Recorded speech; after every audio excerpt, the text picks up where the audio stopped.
Alam mo, Humberto, hindi ko talaga may isip eh. Buti, napapayag kayong kuhanin sa inyo si Chichi. Eh, kahit naman ayaw ni Major eh. Yun ang utos ng korte. Tama, totoo. Wala naman din talaga tayong magagawa dun. Labo din, no? Hindi ko talaga maintindihan kung paano napagdesisyonan ng korte na mas may karapatan si Artsy kesa kay Tinay.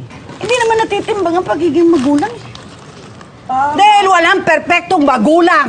Tama. Siguro, sinisisi na nila akong lahat ngayon sa pagkawala ni Chichi. Ako kasi nagsabi sa kanila na tanggapin na lang namin na magkamali nga ba ako? Naging duwag nga ba ako? No. Hindi. At lalong hindi ka namin sinisisi. Tsaka Lo, bakit ka po namin sisisihin? Eh, pare-pareho naman tayo nawalan.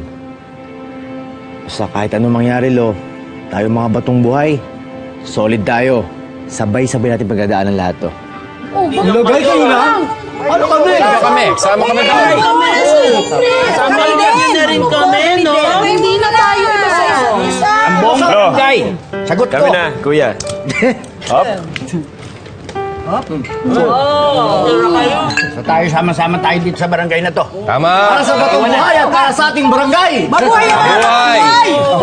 Mabuhay! Dito pa. Oh, dito na yan. Luz, natutulog ang baso! Natutulog! Mabeng, baso. Tayo naman yung Major, Pwede ka na ba talaga isa pa dito. Pwede na.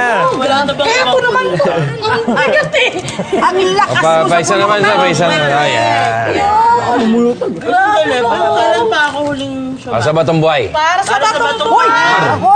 Hoy! Isa pa. Manluluto